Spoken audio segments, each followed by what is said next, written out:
वंदे मातरम। बंधुओं, इस बार के पार्लियामेंट के शीतकालीन सत्र में वैसे तो बहुत सारे बिल आए, पास हुए, लेकिन वो कोई बहुत महत्वपूर्ण विषय नहीं रहा।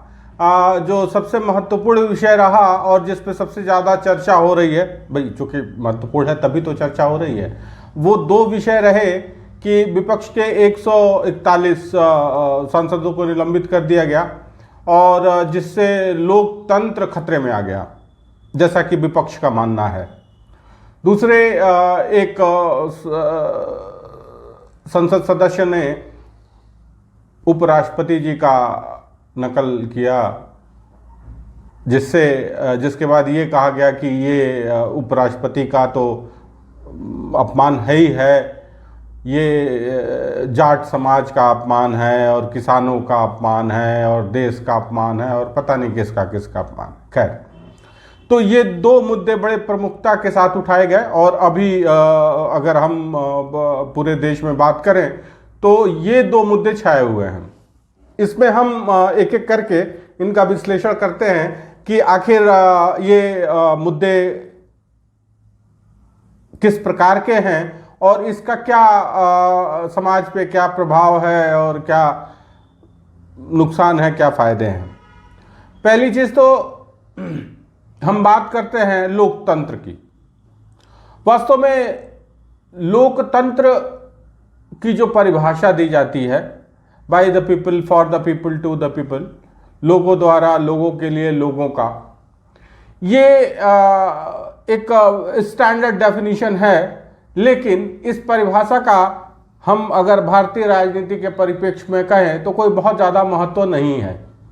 भारत में लोकतंत्र एक ऐसा तालाब है जिसमें से हर व्यक्ति अपने सुविधा अनुसार, अपने इच्छा अनुसार मन चाही मछली पकड़ लेता है। और वही हो रहा है कि भाई लोकतंत्र के नाम पे आप पार्लियामेंट में चेयरपर्सन के टेबल पे चढ़ जाएं, उनको उठा के पटक दें, आप मेज पे चढ़ के धक्का मुक्की करने लगे, मार्शल्स को पीटने लगे, और अगर आपको रोका जाए तो लोकतंत्र खतरे में आ जाता है।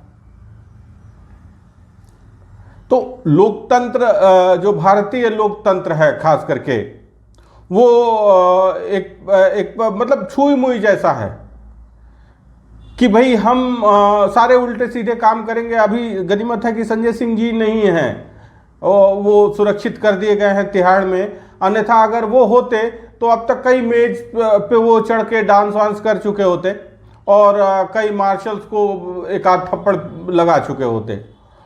तो कहने का तात्पर्य यह है कि लोकतंत्र हम अपने हिसाब से, हर व्यक्ति अपने हिसाब से डिफाइन करता है।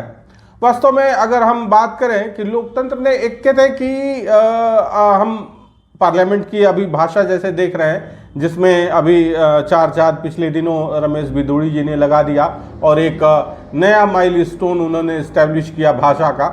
हम लोग जब छोटे थे बचपन में सुनते आते थे कि भाई अगर कोई जो बड़े लोग आपस में बात करते थे तो अगर कोई भाषा, कोई खराब भाषा का प्रयोग करता था तो ये कहा जाता था कि भाई संसदीय भाषा का प्रयोग करें, असंसदीय भाषा का प्रयोग ना करें, पार्लियामेंटेरियन लैंग्वेज यूज करें। लेकिन अभी अगर हम देखें तो पार्लियामेंट की भाषा ऐसी हो गई है कि संभवतः अब परिवार में उस भाषा का अगर हम बात करें कि पार्लियामेंट की कार्यवाही आप परिवार के साथ नहीं देख पाएंगे। इस तरह की होती जा रही है समय के साथ।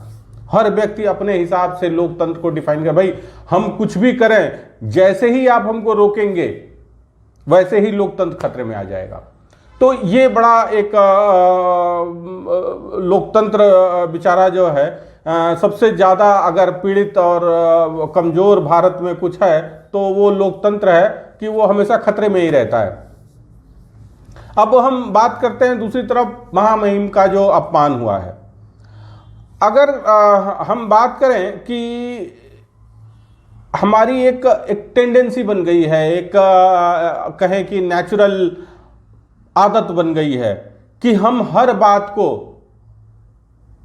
कम्युनिटी के साथ जोड़ देना और जातियों के साथ जोड़ देना। वास्तव में हम एकता की बात करते हैं, केवल बात ही करते हैं। एकता हमारी 2 मिनट में, एक छोटी सी घटना और हमारी एकता तुरंत खंडित हो जाती है। और इस तरह की भी ऐसे लोग चारों तरफ फैले हुए हैं कि जो इसी का खा रहे हैं। अगर समाज जातियों में नहीं बटा रहेगा, समाज को अगर हम एकत्र कर लेंगे तो समाज अपना भला बुरा सोच पाएगा। और जब वो अपना समाज सामूहिक रूप से सोच पाएगा तो बहुत सारे लालू, मुलायम, बीपी सिंह और चंद्रशेखर सिंह जैसे लोगों को कौन पूछता है। बहुत सारे ऐसे लोग हैं कि केवल वो जातियों का ही खाते हैं। भाई जाति के नाम पे ही उनका जीवन चल रहा है। अभी 3 राज्यों में चुनाव हुए हैं और आप देखिए मुख्यमंत्री बनाए गए हैं पकड़ पकड़ के लाके केवल जातीय समीकरण के नाम पे। जो रूलिंग पार्टी है, हम उसकी बात कर रहे हैं। तो अभी उपराष्ट्रपति एक ऐसा पोजीशन है जिसको राजनीतिक बातों से दूर रहना चाहिए। लेकिन बड़ा दुख हुआ है ये देखे कि उपराष्ट्रपति जी कह रहे थे कि ये देश का अपमान है और हमारे समाज का अपमान है। देखिए, पता नहीं हम इस एक जो कहते हैं कि ये जो हमारी एक मानसिक दुर्बलता है, इससे कब बाहर आएंगे। ऐतिहासिक रूप से अगर हम देखें तो सदैव ही पहला जो आक्रमणकारी ऐतिहासिक रूप से था वो अलेक्जेंडर था। और उस समय भी लोग अपने को दूसरे राजा के साथ जुड़ने में या उसके ध्वज तले युद्ध करने में अपमानित महसूस करते थे। और नतीजा क्या हुआ, अलेक्जेंडर ने अलग अलग सबको पीटा। अर्थात बाहर से कोई आके हमको पीट जाए तब हम अपमानित नहीं होते हैं, तब हम सम्मानित रहते हैं। लेकिन अगर हमारा पड़ोसी हमको कोई कुछ कह दे, हम तुरंत अपमानित हो जाते हैं, तुरंत ऑफेंडेड। हम तैयार बैठे हैं ऑफेंड होने के लिए। भाई उपराष्ट्रपति जी ने कहा कि ये एक पद की गरिमा का उल्लंघन है। ये जो उपराष्ट्रपति की पद की गरिमा है उसका अपमान है या राष्ट्र का अपमान है, ये काफी नहीं है। इतना कहना ही काफी है। उसमें समाज अपना और जाति जोड़ना, किसानों का अपमान है। अभी कुछ दिन पहले ऐसी ही एक घटना घटी थी जिसमें किसी ने खड़गे जी को जला हुआ कह दिया था, कुछ ऐसा। और उस पर प्रेस कॉन्फ्रेंस कर रहे थे रणदीप सुरजेवाला जी। तो उन्होंने बोलना शुरू किया कि ये जो घटना हुई है ये महिलाओं का अपमान है, एससी एसटी ओबीसी का अपमान है, किसानों का अपमान है। किसी ने उस पर कमेंट किया था कि शायद सुरजेवाला जी ओरंगुटन बोलना भूल गए। तो अब ऐसी परिस्थितियों में तो उनके लिए ये ज़्यादा आसान होता कहना कि भाई किसका अपमान नहीं हुआ ऐसा कहने से। लेकिन चूंकि उनका जो राजनीतिक हित साधने की कोशिश कर रहे थे उसके साथ वो फिट नहीं बैठ रहा था, तो उन्होंने उसको विस्तार दिया। वर्तमान में भी यही हो रहा है कि भाई ये किसान परिवार से आते हैं तो जाट समाज से आते हैं। क्या मूर्खता है, वो भारत के उपराष्ट्रपति हैं। अगर राष्ट्र अपमानित होगा तो यहां का हर व्यक्ति अपमानित है। क्या अंग्रेजों के समय में क्या सबका सम्मान, पंडित जी का सम्मान बरकरार था? ब्राह्मण नहीं पीटे जाते थे? क्षत्रियों की दुर्दशा नहीं थी? भाई एक जमींदार था, उसकी जमींदारी थी, और बाकी जो क्षत्रिय थे तो क्या वो अपमानित नहीं हो रहे थे? एक फिल्म बनी थी, उस पे बड़ा राजपूत समाज ने बड़ा आंदोलन किया, बड़ा आतंक मचाया। जिस समय की ये घटना है उस समय कितने लोग थे कि उस राजा के साथ खड़े होने के लिए तैयार थे? कोई नहीं खड़ा होने के लिए तैयार था। और आज आपको बड़ा अपमान महसूस हो रहा है। उस दिन नहीं अपमानित महसूस किए। और आज भी छोटी सी बात पे आप तुरंत जो है बट जाते हैं अलग अलग समुदाय, अलग अलग जातियों में, और सब कास्ट में तक डिवाइड हो जाते हैं। तो राजनीतिक हितों को साधने के लिए अंग्रेजों ने जो भारत में एक कुरुमंत्र दिया यहाँ के नेताओं को, डिवाइड एंड रूल, आज भी वो वैसे ही बरकरार है, वैसे ही चल रहा है। रही बात जातियों की, तो जातियों की प्रासंगिकता अगर हम शहरों में कहें तो कहाँ रह गई है, कितनी रह गई है? बिल्कुल, गांव में भी कोई प्रासंगिकता नहीं है। अभी एक मैं अखिलेश यादव का एक प्रेस कॉन्फ्रेंस एक दिन देख रहे थे, तो उसमें वो अखिलेश यादव अपने को शूद्र कहने पे लगे हुए थे, और कोई पत्रकार था, चौहान था, और उसको बेइज्जत कर रहे थे बुरी तरह से कि मैं शूद्र, तुम अपने को कह सकते हो क्या? अरे केवल कहना ही है तो फिर कोई भी कह लेगा। और ऐसा अगर कोई शूद्र है कि वो भाई वो एक पत्रकार को और एक जो कथित रूप से सवर्ण हैं उनको अगर बेइज्जत कर रहा है तो शूद्र होना ही अच्छा है। तो कहने का अर्थ यह है कि इस तरह के आंदोलन होते हैं, और इस तरह के आंदोलनों से एक परजीवी निकलता है जो आगे चल के मुलायम होता है, या लालू होता है, बीपी सिंह होता है। तो यही परजीवी यहीं से पैदा होते हैं, इसी तरह के आंदोलन होते हैं। उसी में से केजरीवाल कभी निकल जाता है, कभी संजय सिंह जैसे लोग निकल जाते हैं, और वो जोक हैं, चूसते रहते हैं। रही बात अपमान की, तो अगर किसी की नकल करना अपमान करना है तो भारतवर्ष में सबसे ज्यादा अपमान भगवान राम का हुआ, क्योंकि रामलीला सबसे ज्यादा होती है, और वो नकल ही तो है। और है क्या? नकल ही किया जाता है ना।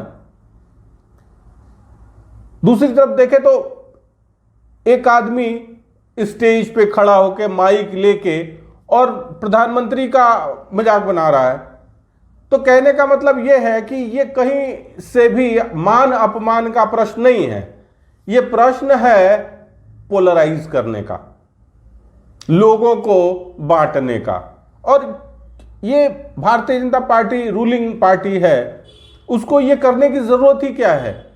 जनमानस उसके साथ है, हर तरह से समर्थन मिल रहा है, तो इस तरह की ओछी राजनीति से अब बाहर आना चाहिए, क्योंकि धीरे धीरे अगर ये चीजें नहीं समाप्त हुई तो आगे फिर इसका दुरुपयोग ही होता रहेगा। तो हमें चाहिए कि स्वस्थ लोकतंत्र की तरफ बढ़ें, और ये जो जाति विभाजन है इससे थोड़ा सा ऊपर उठने का प्रयास करें। अब रही बात जो लोकतंत्र की हत्या हो रही है और लोकतंत्र खतरे में है, तो ये 141 सांसद, ये उनके लिए सबसे बड़ी बात तो ये है कि आप ये बताइए कि आप पार्लियामेंट में गए हैं, आप जनप्रतिनिधि हैं, आप इस प्रकार की उदंडता कर रहे हैं वहां जाके कि आपको भगाया जा रहा है, सस्पेंड किया जा रहा है। बचपन में हम लोगों को ध्यान होगा, भाई हम तो कभी अपने विद्यालय से सस्पेंड नहीं हुए, लेकिन जो बच्चे सस्पेंड होते थे वो घर जाके डर के मारे नहीं बताते थे कि पिटाई होगी। दूसरे अगर परिवार वालों को पता चल जाता था तो आस पड़ोस में नहीं बताते थे कि लोग सोचेंगे कि इनका बच्चा कैसा है। और आज ये 141 लोग ढोल पीट रहे हैं, आंदोलन कर रहे हैं, रैलियां निकाल रहे हैं कि हमको सस्पेंड कर दिया गया है। अरे कितने बड़े बेशर्म हैं। गांव में एक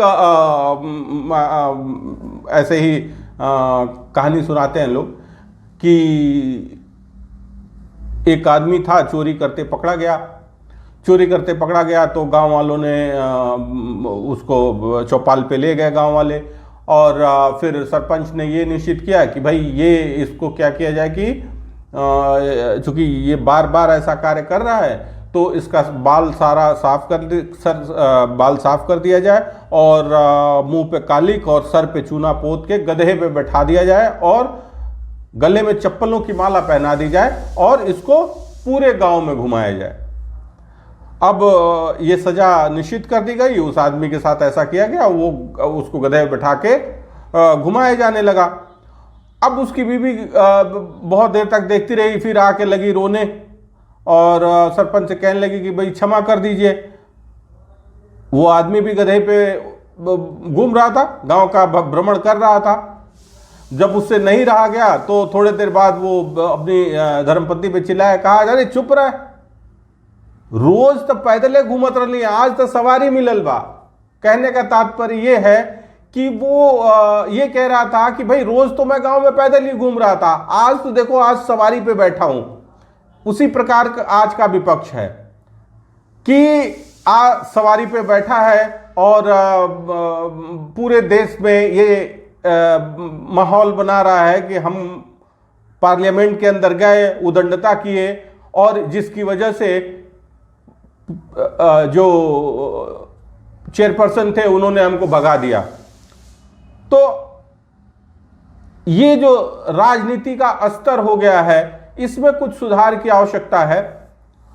आपके विचार के लिए हमने कुछ तथ्य, कुछ एक तरह से कह सकते हैं कि विचार का भोजन उपलब्ध कराया। चिंतन करना आपका कार्य है, तो आप एक बार विचार अवश्य करें। धन्यवाद।